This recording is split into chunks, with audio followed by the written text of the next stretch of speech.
Beauty is the only thing that time cannot harm. Philosophies fall away like sand, creeds follow one another.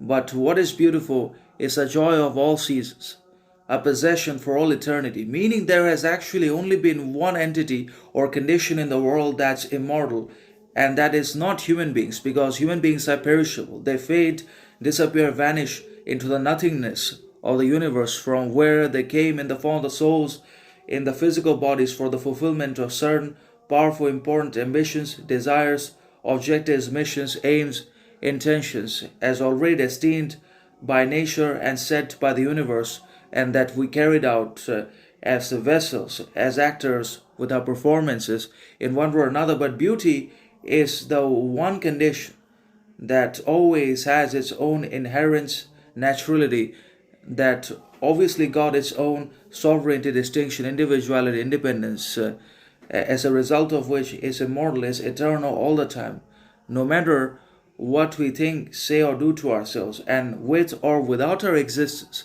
as human beings, and certainly without our perception, conception, without our mind and intellectual faculties. Beauty always exists, and beauty is going to continue to exist like that in the future because it is sovereign, independent of all living organisms, of our own limitations, because our mind is limited. Our mind always imposes and enforces limitations, restrictions, prohibitions upon which it cannot cast its control. So, all the things that are infinite, sovereign, distinct, individual in themselves, the mind limits them because of its critical faculties, intellectual prowess, etc. So, the mind cannot be the epitome of freedom, liberation from everything, but it possesses, it demands, it desires, expects all that it has and all that it does not yet have. The mind dictates, commands all the time. The mind just wants to keep occupying, possessing, and basically acquiring more and more in knowledge, possession, wealth, significance, riches, success, validation, and essential everything else that's there.